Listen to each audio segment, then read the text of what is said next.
Hey guys, and welcome back to another Emerging 4 tutorial. In today's video we're going to be showing you how to create Coyote time.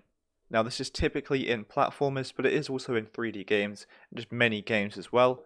And so if you don't know what Coyote time is, it's essentially when you come off of a platform, is that kind of split second and short period after you come off where you can still jump. So it's a big saver for a lot of people in platformers, because you might mess up the timing of when you should jump. So you might actually be off of the platform when you actually jump. So let me hit play and show you what I mean. So you can see that if we get in, we fall off of this ledge, and then we can still jump just afterwards as well. So we have a split second before jumping. So you normally jump here, like that, but you might mess up the timing.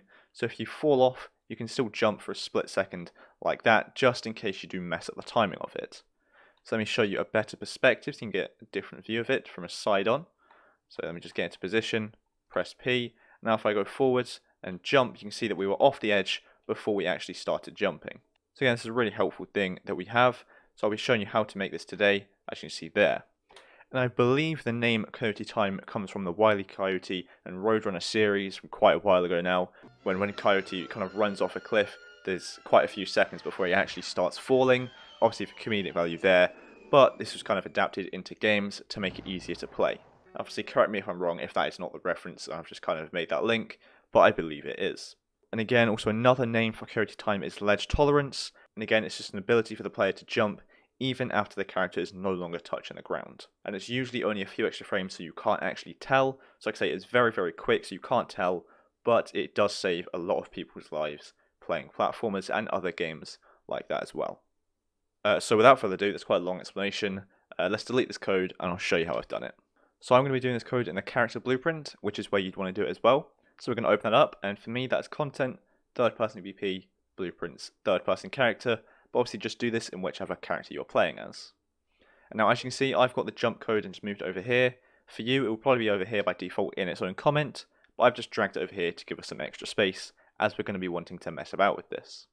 And just underneath this, or some other empty space in the event graph, we're going to right click and get event on movement mode changed. And we're going to come out of the new movement mode, and get an equal enum, and we're going to make sure to see if we are falling, because obviously if we've walked off the edge of the ledge, we're going to be falling, so we want to see if we are now currently falling. So let's hold down B, left click to get a branch, the condition as the return value of that falling there, because this is obviously going to see if we are or aren't falling. If we're not falling, we don't want to do anything, but if we are falling, we want to set a boolean to true. So we're going to hit the plus variable here to create a new boolean, and I'm going to name this can jump. Because again, we just want to make sure that we can actually jump for that split second after we start falling. So I'm going to set that to true off of true, so we're going to tick it there. Then out of this, we're going to get a re-triggerable delay. And this delay here is how long the ledge tolerance will last. So how long you're going to give the player to be able to make this jump after falling off the edge. So I found that for me, a good time is 0.5. But you can set this to as high or as low as you want. So it could be 0.2, 0.5, 0.8, anything that you choose really. Set it up to be perfect for you, and it might just take some trial and error of trying out different values to get it perfect for you, to see which seems most realistic, or just whichever is most helpful for your type of game. And the reason why it's a re-triggerable delay instead of just a normal delay is because if you fall, land on something, and then start falling again straight away, this will restart, it won't just immediately set it to false. Because with a normal delay, this will just fire off whenever, but with a re-triggerable delay, this can restart back at 0.5. So if it goes down to 0.1 and you start falling again, it will go back to 0.5, which just makes it a lot better and a lot more efficient. So I hope that makes sense. And then after the complete of this, we're simply going to set can jump back to false. So when we start falling, we're going to set can jump to true, so we can jump. Then after 0.5 seconds, or whatever you have it set as, we're going to set it back to false again, so we can no longer jump.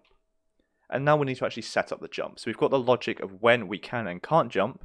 Now we need to actually set up the jumping. To do that, let's go to our jump code. So to do that, let's go to our jump code. And we're going to come off of pressed, and after jump, we're going to hold down B, left click to get a branch. The condition is going to be our can jump boolean here. So obviously if we can or can't jump. Because this jump function here will fire off anyway, even if we can't jump, but because we can't, it's not going to do anything. Because by default in Unreal, you can't jump while falling. So for false, we're not going to do anything, because we can't jump, and usually that means this jump will be firing off anyway as well. So that will handle that for us. So what you could do is just connect that in there. So have the press go to the branch and false go to jump, but I'm not going to bother with that. And true of this branch, we're going to do our own manual jump. So I'm going to get a launch character, because like I say, the jump function doesn't work. So we're going to use the launch character. And we're just going to change the Z velocity. And I'm going to set that as 600, as by default the launch Z or the jump Z velocity is 600, which you can find in the character movement, and just search for jump Z velocity, as you see it's 600 there. But just set this to whatever you want, so you might want it to be more or less during this time. So again, customize this to get it perfect for you. I'm going to compile, save that, and that should be this code now done for us. So again, when we start falling, we're going to set it so the player can now jump again, and then the short period of time after that, we're going to make sure they can't jump, they've missed the opportunity, they are just falling. And then obviously when they can or can't jump, we're going to jump normally, or launch the character to do our own manual override of the jump. So let's hit play and test this out. You can see we can jump normally here, and if we walk off the ledge and then jump, we can do that, and that does work. And because we are falling, you can see we don't jump as high really, so you might want to maybe up this, just to kind of offset that little fall and that little drop you had at the start. So if I set it to 800, you can see we jump a little bit higher, like that. So again, just customize this to get it working perfectly for how you want in your game. But I think that'll be it for this video, as we've done everything we want to do. So we've implemented Coyote time into our game.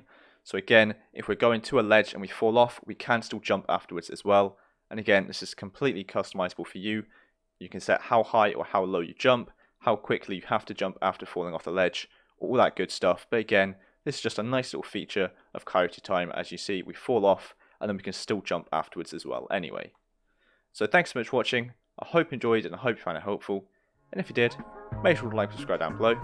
So thanks so much for watching, and I'll see you in the next one.